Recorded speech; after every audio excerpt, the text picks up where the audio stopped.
खुलुमबाय दिनै सानसेनि रादाबखौ फरायदों आं उदांस्रि मोसाहारि।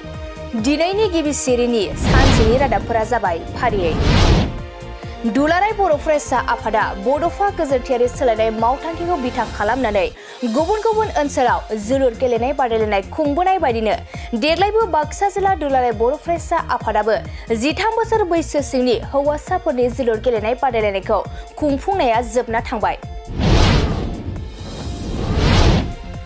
असम जातीयतावादी युब छात्र परिषद बर' दलनि आनसलिका निखावरि नखरनि 8 बोसोर बैसोनि उन्दै गथ'आ ब्लाड केन्सार बेराम जानायखौ मोजां फाहामथाय होनो थाखाय बर' दलनिफ्राय जयरामपुर ओनसोलनि गासैबो रायजो राजाफोरनिफ्राय हेफाजाब बिदों। अरुणाचल प्रदेशनि निगलक दैमायाव दुगैनो थांनाय समाव जनाय बाजारनि थागिरि कुकिल हाजंनि फिसाज्ला कर्ण हाजंआ जिउ खहा जादों।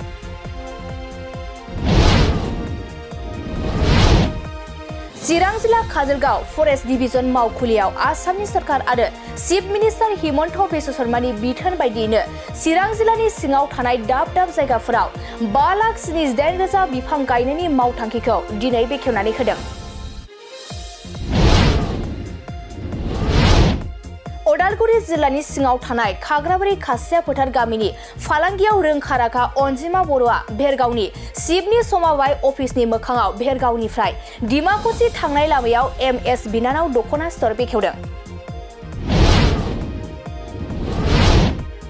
चिरां जिल्लानि सिङाव थानाय साफागुरि इउनिभार्सेल स्टुडिय'आव आर्ट एन्ड फिल्म प्रडाक्शनजों सेबखांजानाय थैसाम 2 ट्रेलारखौ दिनै बेखेवनानै होदों।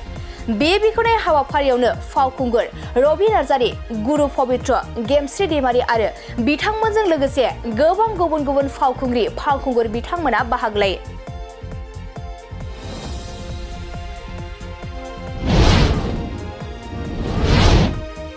हारिमु बिफाननिफ्राय 2023-24 बाजेटनि SOPD फान्डनिफ्राय 10 लाख रांनि जोहोलाव नीलेश्वर ब्रह्म जौस्रांखौ 30 नं गरेस्वर बियाबनि बेन्दोंआव थानाय खोदोमगुरि गामियाव गोदानै लुफुंनानै होयो आरो बे गोदानै लुफुंनाय जोहोलाव नीलेश्वर ब्रह्म जौस्रांखौ दावबायसा बर'आ बेखेवनानै होदों।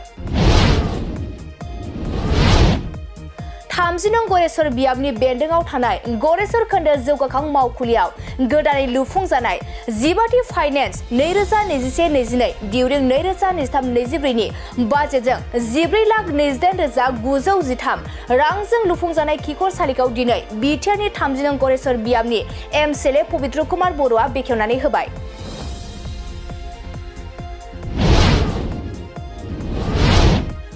दिनै सानसेनि रादाबफोरा एसेनोसै। गोजोन्थों।